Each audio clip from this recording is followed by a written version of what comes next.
History of nicotine marketing. The history of nicotine marketing stretches back centuries. Nicotine marketing has continually developed new techniques in response to historical circumstances, societal and technological change, and regulation. Countermarketing has also changed, in both message and commonness, over the decades, often in response to pro-nicotine marketing. Pre-1800. The coughing, throat irritation, and shortness of breath caused by smoking are obvious, and tobacco was criticized as unhealthy long before the invention of the clinical study.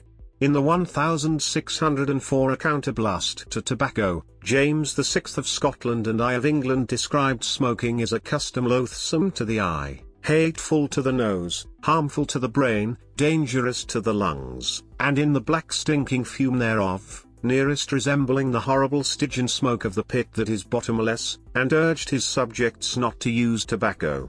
In the 1600s, many countries banned its use. Pope Urban VIII issued a 1624 papal bull condemning tobacco and making its use in holy places punishable by excommunication. Pope Benedict XIII repealed the ban 100 years later. 1800 to 1880. The first known nicotine advertisement in the United States was for the snuff and tobacco products and was placed in the New York Daily Paper in 1789. At the time, American tobacco markets were local. Consumers would generally request tobacco by quality, not brand name, until after the 1840s. Many European tobacco bans were repealed during the revolutions of 1848. Cigarettes were first made in Seville, from cigar scraps. British soldiers took up the habit during the Crimean War, 1853 to 1856.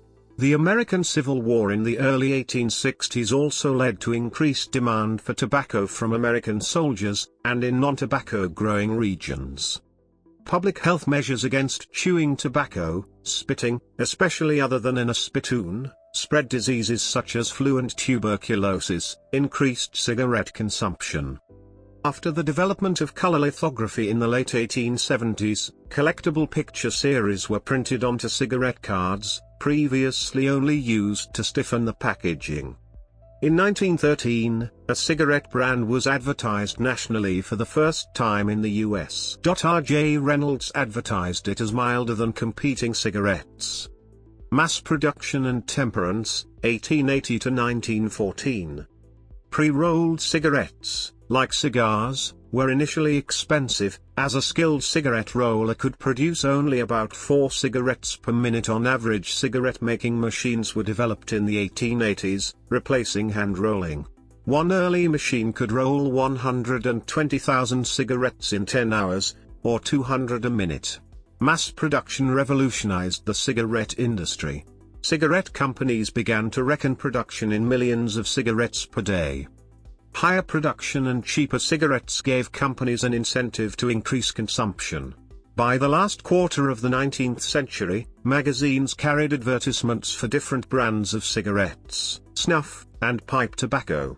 Demand for cigarettes rose exponentially, doubling every 5 years in Canada and the US, until demand began to rise even faster, tripling during the 4 years of World War I, 429, Fig. 1. Anti-tobacco movements. In the late 1800s, the temperance movement was strongly involved in anti-tobacco campaigns, and particularly with the prevention of youth smoking. They argued that smoking was addictive, unhealthy, stunted the growth of children, and, in women, was harmful during pregnancy. By 1890, 26 American states had banned sales to minors. Over the next decade, further restrictions were legislated, including prohibitions on sale. Measures were widely circumvented, for instance by selling expensive matches and giving away cigarettes with them, so there were further bans on giving out free samples of cigarettes. After women won the vote in the early 1900s, temperance groups successfully campaigned for juvenile smoking laws throughout Australia. At this time, most adults there smoked pipes, and cigarettes were used only by juveniles. 1914 to 1950. World War I. free or subsidized branded cigarettes were distributed to troops during World War I. Demand for cigarettes in North America, which had been roughly doubling every 5 years, began to rise even faster, now approximately tripling during the 4 years of war. 429, Fig.1. In the face of imminent violent death, the health harms of cigarettes became less of a concern, and there was public support for drives to get cigarettes to the front lines. Billions of cigarettes were distributed to soldiers in Europe by national governments, the YMCA, the Salvation Army, and the Red Cross. Private individuals also donated money to send cigarettes to the front, even from jurisdictions where the sale of cigarettes was illegal. Not giving soldiers cigarettes was seen as unpatriotic. Interwar. By the time the war was over, a generation had grown up, and a large proportion of adults smoked, making anti-smoking campaigns substantially more difficult. Returning soldiers continued to smoke, making smoking more socially acceptable. Temperance groups began to concentrate their efforts on alcohol. By 1927, American states had repealed all their anti-smoking laws, except those on minors. Modern advertising was created with the innovative techniques used in tobacco advertising beginning in the 1920s. Advertising in the interwar period consisted primarily of full-page, color magazine and newspaper advertisements. Many companies created slogans for their brand and used celebrity endorsements from famous men and women. Some advertisements contained fictional doctors reassuring customers that their specific brand was good for health. Smoking was also widely seen in films, possibly due to paid product placement, see section films. In 1924, menthol cigarettes were invented, but they were not initially popular, remaining at a few % of market share until marketing in the 50s. 35 to 37. In the 1920s, tobacco companies continued to target women, aiming to increase the number of smokers. At first, in light of the threat of tobacco prohibition from temperance unions, marketing was subtle. It indirectly and deniably suggested that women smoked. Testimonials from smoking female celebrities were used. Ads were designed to prey on female insecurities about weight and diet, encouraging smoking as a healthy alternative to eating sweets. Campaigns used the traditional association that smoking was improper for women to advantage. They marketed cigarettes as torches of freedom, and made a dependence-inducing drug a symbol of women's independence. Lung cancer rates in women rose sharply. In 1929, Edward Bernays, commissioned by the American Tobacco Company to get more women smoking, decided to hire women to smoke their torches of freedom as they walked in the Easter Sunday parade in New York. He was very careful when picking women to march because while they should be good-looking, they should not look too Model-Y, and he hired his own photographers to make sure that good pictures were taken and then published around the world. In 1929, the Sturmabteilung, the paramilitary wing of the Nazi Party, founded a cigarette company as a way to raise funds and make itself less financially dependent on the party leadership. SA members were expected to smoke only SA brands.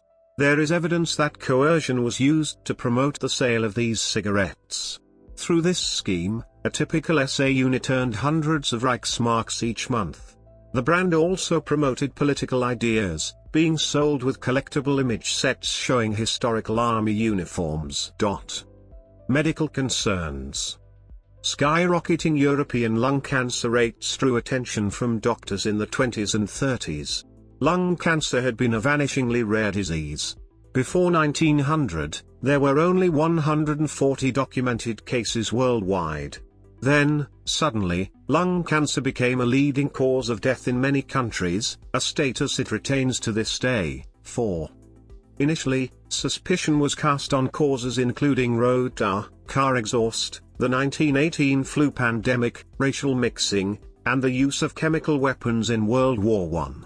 However, in 1929, a statistical analysis strongly linking lung cancer to smoking was published by Fritz Lickent of Dresden. He did a retrospective cohort study showing that those with lung cancer were, disproportionately, smokers. He also found that men got lung cancer at several times the rate of women, and that, in countries where more women smoked, the difference was much smaller. In 1932, a study in Poland came to the same conclusion, pointing out that the geographic and gender patterns of Polish lung cancer deaths matched those of smoking, but no other suggested cause, such as industry or cars, rare in Poland at the time. The medical community was criticized for its slow response to these findings. One 1932 paper attributed the slow response to smoking being common among doctors, as well as the general population. Some temperance activists had continued to attack tobacco as expensive, addictive, and leading to petty theft. In the 30s, they also began to publicize the medical findings. There was popular awareness these dangers of smoking, see accompanying quote. World War II. Despite these findings, free and subsidized branded cigarettes were distributed to soldiers, on both sides, during World War II. Cigarettes were included in American soldiers' K rations and C rations, since many tobacco companies sent the soldiers cigarettes for free. Cigarette sales reached an all-time high at this point, as cigarette companies were not only able to get soldiers addicted, but specific brands also found a new loyal group of customers as soldiers who smoked their cigarettes returned from the war. A faction of the Nazi Party opposed tobacco use. The Institute for Tobacco Hazards Research was founded. Some of those working with it were involved in mass murder and unethical medical experiments, and killed themselves at the end of the war, including Karl Astle, the head of the institute. The institute and other organizations directed anti-smoking campaigns at both the general public and doctors. Campaigns included pamphlets, reprints of academic articles and books, and smoking bans in many public places. Bans were, however, widely ignored. An industry-funded counter-institute, the Tabacologia Medicinalis, was shut down by Leonardo Conti. Restrictions on cigarette advertising were enacted. After 1941, the Nazi Party restricted anti-tobacco research and campaigns, for instance ordering the private anti-tobacco magazine Renluft to moderate its tone and submit all materials for censorship before publication. Tobacco companies continue to exploit associations with Nazis to fight anti-tobacco measures. Modern Germany has some of Europe's least restrictive tobacco control policies, and more Germans both smoke and die of it in consequence. 1950-70. Until the 1970s, most tobacco advertising was legal in the United States and most European nations. In the 1940s and 50s, tobacco was a major radio sponsor. In the 1950s and 60s, they became predominantly involved in television. 100 in the United States. In the 1950s and 1960s, cigarette brands frequently sponsored television shows, notably To Tell the Truth and I've Got a Secret. Brand jingles were commonly used on radio and television. Major cigarette companies would advertise their brands in popular TV shows such as The Flintstones and The Beverly Hillbillies, which were watched by many children and teens. In 1964, after facing much pressure from the public, the Cigarette Advertising Code was created by the tobacco companies, which prohibited advertising directed to youth. Advertising continued to use celebrities and famous athletes. Popular comedian Bob Hope was used to advertise for cigarette companies. The African-American magazine Ebony often used athletes to advertise major cigarette brands. The nicotine industry also promoted modified risk nicotine products, falsely implied to be less harmful, such as roasted, filter, menthol, and ventilated, light, cigarettes. These products were used to discourage quitting, by offering unwilling smokers an alternative to quitting, and implying that using the alternate product would reduce the hazards of smoking. 62 to 65 modified risk products also attract new smokers. It is now known that these products are not less harmful. Filter cigarettes became near universal, but smokers suffered just as much illness and death. Initially, efforts were made to develop filters that actually reduced harms. As it became obvious that this was not economically possible, filters were instead designed to turn brown with use. Light cigarettes became so popular that, as of 2004, half of American smokers preferred them over regular cigarettes. According to the federal government's National Cancer Institute, NCI, light cigarettes provide no benefit to smokers' health. There is no evidence that menthol cigarettes are healthier, but there is evidence that they are somewhat easier to become addicted to and harder to quit. 25 to 27. Racial marketing strategies changed during the 50s, with more attention paid to racial market segmentation. The civil rights movement led to the rise of African American publications, such as Ebony. This helped tobacco companies to target separate marketing messages by race. 57 Tobacco companies supported civil rights organizations, and advertised their support heavily. Industry motives were, according to their public statements, to support civil rights causes. According to an independent review of internal tobacco industry documents, they were to increase African American tobacco use, to use African Americans as a frontline force to defend industry policy positions, and to diffuse tobacco control efforts. There had been internal resistance to tobacco sponsorship, and some organizations are now rejecting nicotine funding as a matter of policy. Race-specific advertising exacerbated small, a few percent, racial differences in menthol cigarette product preferences into large, tens of percent, ones. Menthol cigarettes are somewhat more addictive, and it has been argued that race-specific marketing for a more addictive product is a social injustice. Despite it being illegal at the time, tobacco marketers gave out free cigarette samples to children in black neighborhoods in the US. Similar practices continue in parts of the world. A 2016 study found over 12% of South African students had been given free cigarettes by tobacco company representative, with lower rates in 5 other sub-Saharan countries.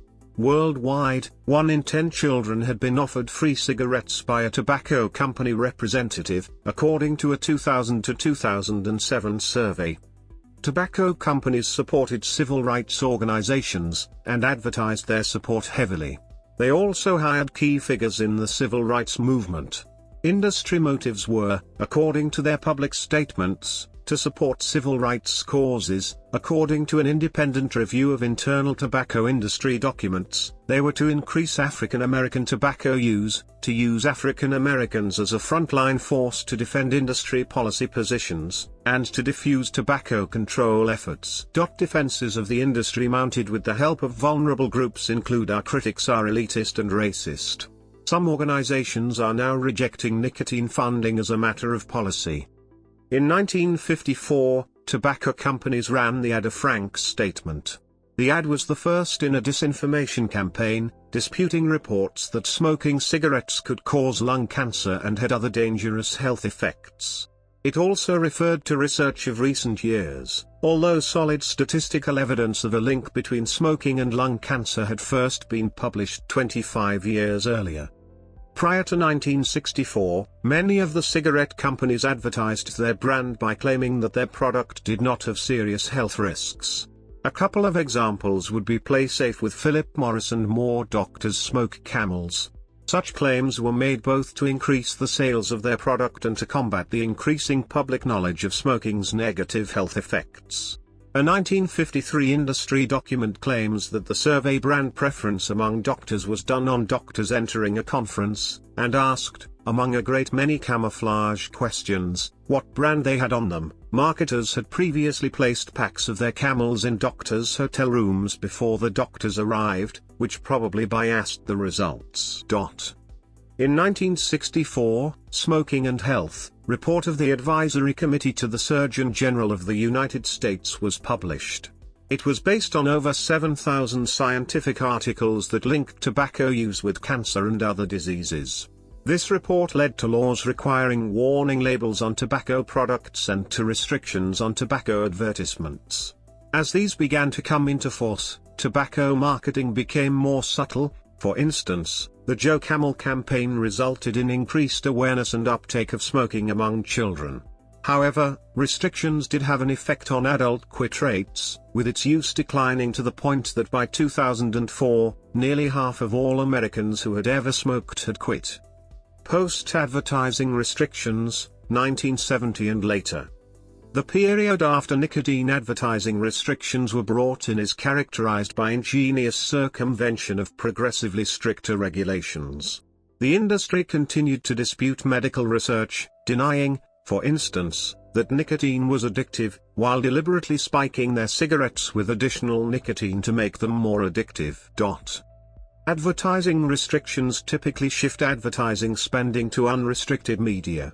Banned on television, ads move to print; banned in all conventional media, ads shift to sponsorships; banned as in-store advertising and packaging, advertising shifts to shill, undisclosed, marketing reps, sponsored online content, viral marketing, and other stealth marketing techniques. 272 to 280. Another method of evading restrictions is to sell less regulated nicotine products instead of the ones for which advertising is more regulated. For instance, while TV ads of cigarettes are banned in the United States, similar TV ads of e-cigarettes are not. The most effective media are usually banned first, meaning advertisers need to spend more money to addict the same number of people. 272 Comprehensive bans can make it impossible to effectively substitute other forms of advertising, leading to actual falls in consumption. 272 to 280 However, skillful use of allowed media can increase advertising exposure. The exposure of U.S. children to nicotine advertising is increasing as of 2018. In the US, sport and event sponsorships and billboards became important in the 1970s and 80s, due to TV and radio advertising bans. Sponsors benefit from placing their advertising at sporting events, naming events after themselves, and recruiting political support from sporting agencies. In the 1980s and 90s, these sponsorships were banned in the US and many other countries. Spending has since shifted to point-of-sale advertising and promotional allowances, where legal, direct mail advertising, and internet advertising. Stealth marketing is also becoming more common, 100 partly to offset mistrust of the tobacco industry. ch. 6 and 7. One major Indian company gives annual bravery awards in its own name. Some recipients have rejected or returned them. Nicotine use is frequently shown in movies. While academics had long speculated that there was paid product placement, it was not until internal industry documents were released that there was hard evidence of such practices. 363 to 364 The documents show that in the 1980s and 1990s, cigarettes were shown in return for less than or equal to six-figure, US dollar, sponsorship deals. More money was paid for a star actor to be shown using nicotine. While this sponsorship is now banned in some countries, it is unclear whether the bans are effective, as such deals are generally not publicized or investigated. 401. Smokers in movies are generally healthier, more successful, and more racially privileged than actual smokers. Health effects, including coughing and addiction, are shown or mentioned in only a few % of cases, and are less likely to be mentioned in films targeted at younger viewers. 372 to 374. In the 90s, internet access expanded in many countries. The web is a major medium for nicotine advertising. Both Google and Microsoft have policies that prohibit the promotion of tobacco products on their advertising networks. However, some tobacco retailers are able to circumvent these policies. On Facebook, unpaid content, created and sponsored by tobacco companies, is widely used to advertise nicotine-containing products, with photos of the products, buy now buttons and a lack of age restrictions, in contravention of ineffectively enforced Facebook policies. Ctfm. In 1998, the Tobacco Masters Settlement Agreement was reached between the then four largest United States tobacco companies: Philip Morris, now Altria, R.J. Reynolds, Brown and Williamson, and Lorillard. 21st century. In 2011, the U.S. Food and Drug Administration wrote a major review of menthol cigarettes, which are somewhat more addictive and no healthier than regular cigarettes. It was subsequently proposed that they should be banned, partially on grounds that race-specific marketing for a more addictive product is racist.